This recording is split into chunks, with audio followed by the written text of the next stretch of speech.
రైతు రుణమాఫీ ప్రక్రియను ప్రారంభించి ఆమోదం తెలిపిన రాష్ట్ర కేబినెట్ నిర్ణయంపై రైతులు సంబరాల్లో మునిగి తేలుతున్నారు. ఈ నిర్ణయంతో రాష్ట్ర ముఖ్యమంత్రి రేవంత్ రెడ్డి 10 ఏళ్ల కాలం రైతు రుణమాఫీని కేవలం 6 నెలల్లోనే పూర్తి చేస్తున్నారని హర్షం వ్యక్తం చేశారు. దీంతో రేవంత్ రెడ్డిపై వారికి ఉన్న అభిమానాన్ని, ప్రేమను చాటుకుంటూ భువనగిరి పట్టణంలోని వినాయక చౌరస్తాలో రైతు బాంధవుడు తెలంగాణ రాష్ట్ర ముఖ్యమంత్రి రేవంత్ రెడ్డి చిత్రపటానికి శాసనసభ్యులు కుంభం అనిల్ కుమార్ రెడ్డి, కాంగ్రెస్ పార్టీ నాయకులు, కార్యకర్తలు పాలాభిషేకం చేశారు.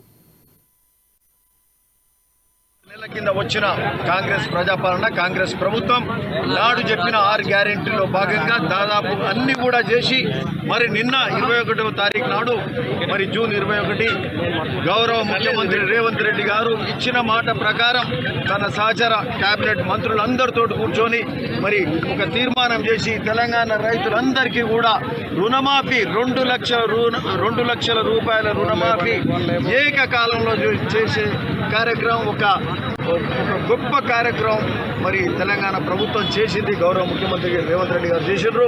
దానికి కృతజ్ఞతగా మరి ఈరోజు రేవంత్ రెడ్డి గారికి మేమందరము రైతులందరం కూడా ధన్యవాదాలు తెలుపుతూ వారికి పాలాభిషేకం చేసినాం.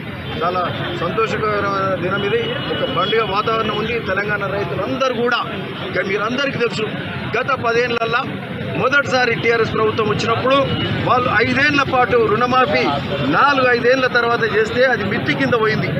రెండో దఫా మళ్ళా 5 ఏళ్ళు పాలన చేసినప్పుడు అసలు రుణమాఫీ అనేది అసలు చేయలేదు. మరి ఈసారి వచ్చిన కాంగ్రెస్ ప్రభుత్వం మాట మీద నిలబడే ప్రభుత్వం అంటే కాంగ్రెస్ ప్రభుత్వం. ఈరోజు కాంగ్రెస్ ప్రభుత్వం ఎప్పుడు కూడా రైతు పక్షపాతిగా ఉంటుందని రుజువు చేసుకుంటూ మరొక్కసారి